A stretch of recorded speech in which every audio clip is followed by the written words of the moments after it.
Hey, there's no change of clothes. My husband says in his grumpy voice as usual. Why can't you do such a simple thing? You live on my money.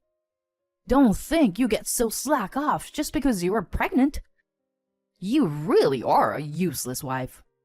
If it had been me before, I would have just apologized. But I did not respond this time. Hey, are you listening to me?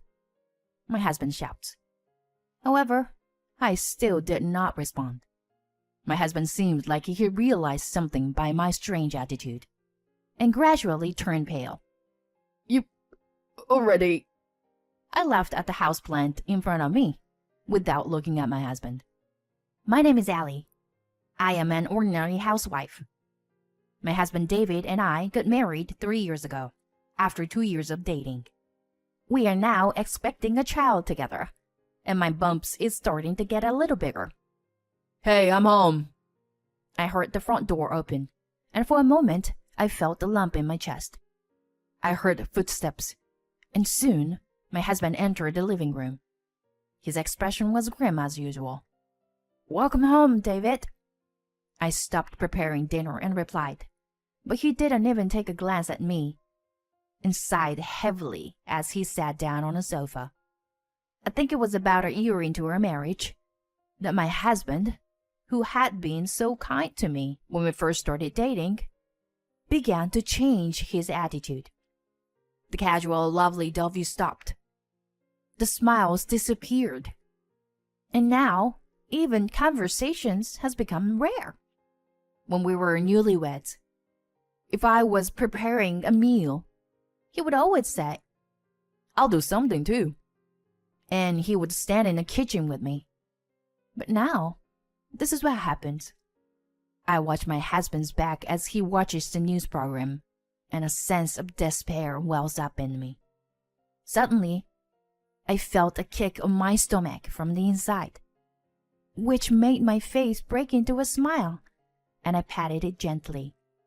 Come to think of it, I think his attitude has become even colder since he found out I was pregnant. When I told him I was pregnant, he was surprised, but did not seem very happy. Thinking back on it, I felt sad and unconsciously let out a small sigh.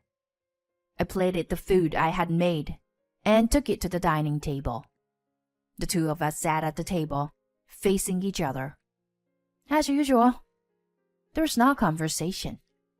Only the clinks of dishes uncutterly echo in the room.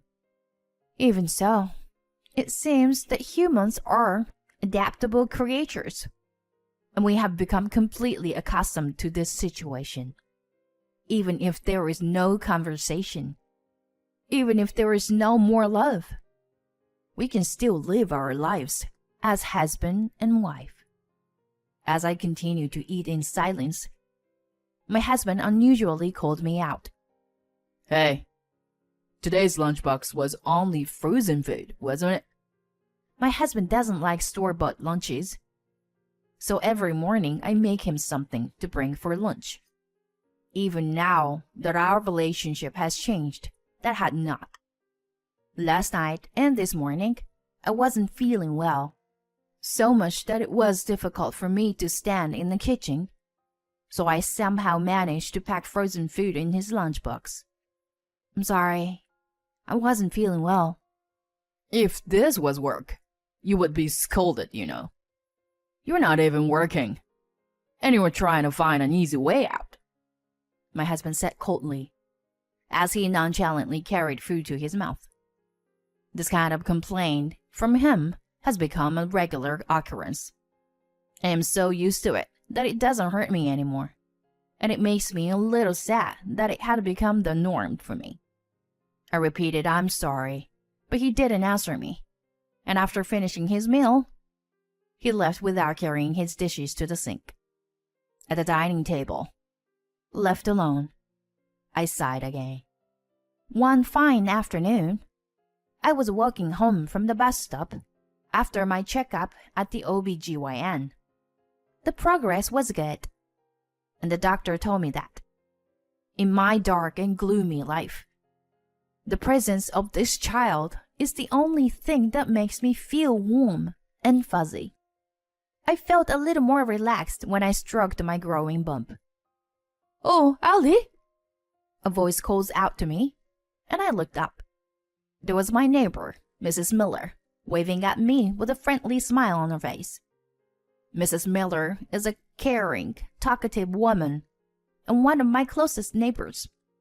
Whenever I see her, she is always ready to chat and often offers me her homegrown vegetables. Today, as we were chatting as usual, Mrs. Miller said to me, "Oh, by the way," as if she had just remembered something. I tilted my head curiously, and she looked at me and said, "I saw it, you know. Yesterday, David was walking with a woman." What? According to Mrs. Miller's story, she saw my husband walking with a woman yesterday evening in front of the station. They were both wearing business clothes. And the woman might just be his coworker, but they even had their arms linked. I don't think he could get away with that. I was surprised by the suddenness of the story, but I immediately denied it. It must have been someone else. He was at work yesterday and didn't get home until late. My husband's job is basically an inside job. He rarely goes outside to work. Is that right? Then maybe I had the wrong person. Mrs. Miller couldn't be sure, because she said she saw him only for a moment. After we had a couple of words of chit-chat, I left Mrs. Miller, who said, "I'm sorry I talked for so long," and went into the house. As the front door closed behind me, the words I had just heard came back to my mind. I told Mrs. Miller that it must have been a mistake, but I had a slight idea of what she was talking about. My husband's feelings have left me, as evidenced by the way he's been behaving lately. I wouldn't be surprised if he is having an affair. I don't know if it's true or not, but I hear a lot of stories about husbands cheating on their wives during pregnancy. Once I started thinking that, I couldn't stop worrying about it. If that's the case, even if I thought about it, I wouldn't know the truth. Besides, I'm the kind of person who always needs to search until I know the truth. Then, I made up my mind and took out my cell phone from my pocket. About a month after that, I looked down with cold eyes at the pile of papers and photos spread out all over the table. I hired a detective to do a background check on my husband. As a result, David was indeed having an affair. I stared with a hateful look at the photos of my husband walking around the city looking like he is getting along well with this woman. And this woman next to my husband is... I was so angry that I scrunched up the photo with a mixture of disbelief and anger. Megan is my childhood friend and my best friend. I checked all the countless photos, wanted to think there must be some mistake. But no matter how many times I looked at it, it was indeed Megan. I had known her since I was a little girl, so there was no way I could have mistaken her. Why would she? We just met the other day. She hadn't given me the slightest indication. That alone was quite a shock to me, but the investigation documents sent by the detective gave me the stark reality. My husband and Megan had been in a relationship for 5 years. That meant it was from the time I started dating my husband. I had consulted Megan on various matters ever since David was still my boyfriend. When we decided to get married, Megan was the first person I told.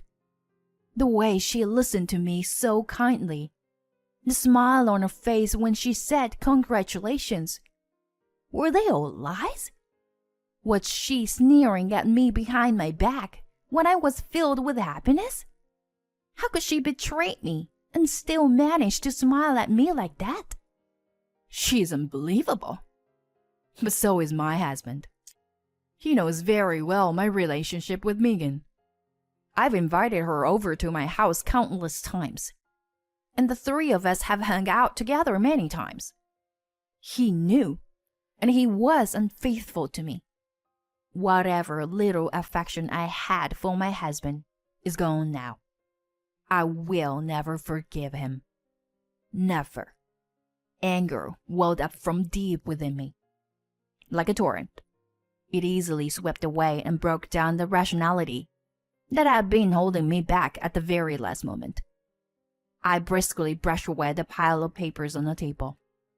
Countless papers fluttered around the room. If you hurt me, you take double the payback. I'm home. It was a little after 10 p.m. My husband came home late as usual, and I completely ignored him.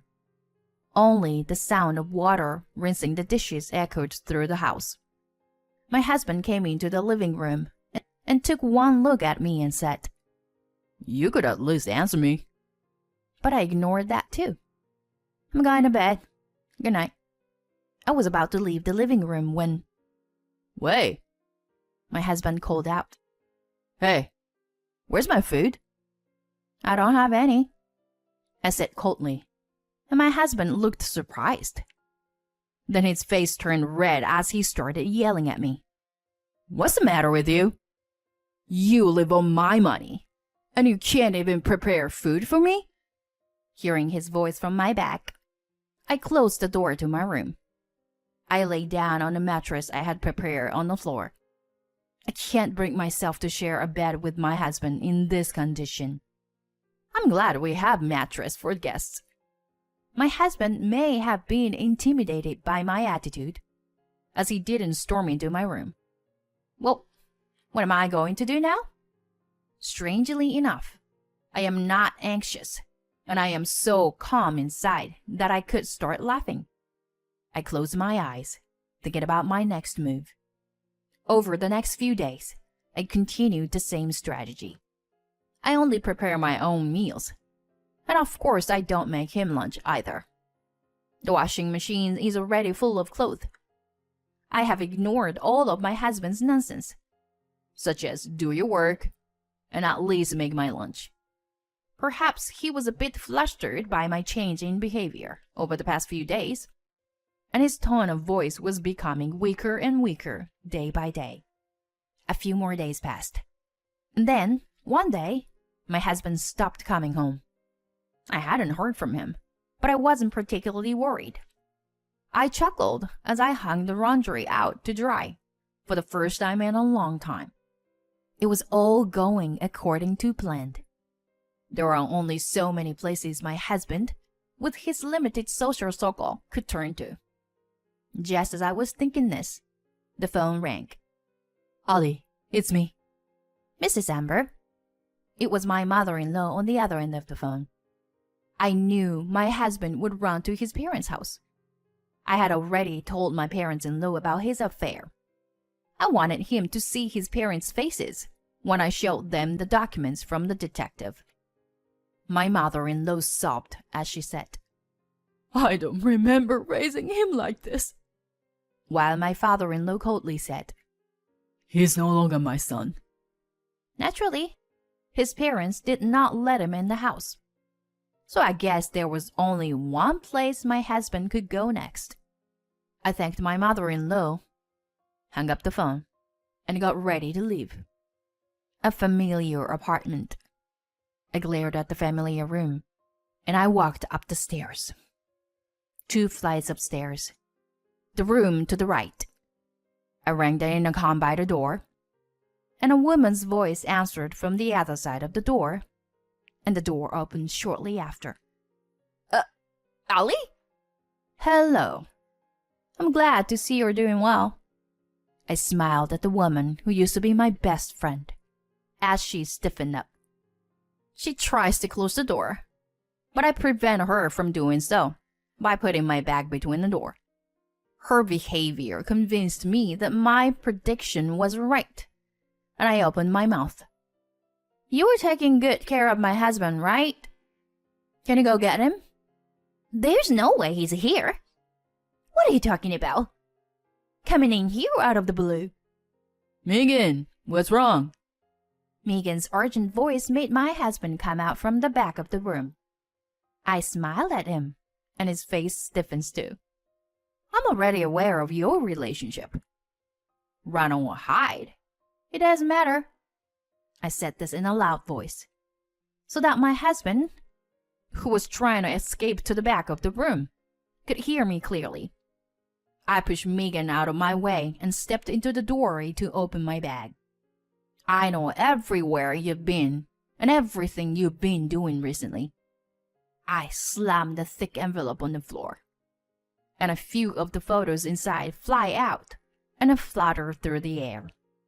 Megan picked up the photos and said, "What the?" she muttered in a shaky voice. She picked up one photo after another, checked them, and looked at me with a frightened look on her face. My husband turned the envelope upside down. You can tear up as much as you want. They're copies. You don't do the housework, and you do this behind my back. I don't want to be told that by you, who's been doing outrageous things behind my back. Sighing, I took out another piece of paper from my bag. I'm gonna get straight to the point. I thrust the paper at Megan, who had fell to her knees, and my husband, who looked indignant. I'm gonna charge you both alimony.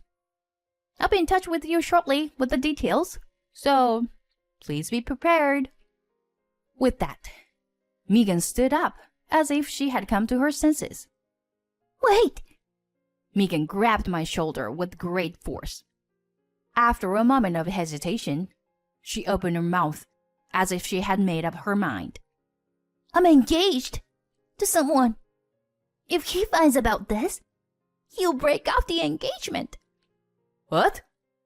So please, don't ask for alimony or tell anyone about the affair. Saying this, Megan pathetically scrambles to my feet and looks up at me with tears in her eyes. We're best friends, aren't we? It's not my fault. It's David who approached me. You'll let it slide, won't you? Right? I took a good 2 big breaths, then smiled and touched Megan's shoulder with a gentle hand. How could I let it slide? Don't act like we're best friends, just when you're in trouble. Megan turns hopeless at my words. I push her away and turn to head out. I caught a glimpse of my husband, who was standing there and not even bothering to help Megan up, his shoulders shaking like a frightened little animal. Goodbye. I guess I'll see you in court next time. With these words, I left Megan's house. Before the door closed behind me, I heard them arguing. Judging from my husband's reaction earlier, Megan had not told him about the engagement. The door closed with a loud clank. Either way, it doesn't matter to me. Later, through my lawyer, I revealed the affair to Megan's fiancé. Eventually, the engagement was broken off. I heard through the grapevine that our relationship with my husband also ended because of this, and that she is now living a lonely life on her own. I declared our divorce to my husband and confronted him with the divorce papers. He first told me that he was deeply sorry and begged for another chance. But when I kicked him to the curb, he seemed to have given up and reluctantly signed the divorce papers. With this, I was finally free. A little later, I gave birth to a beautiful baby girl. I went back to my parents' house, and with their help, I am living a happy and joyful life.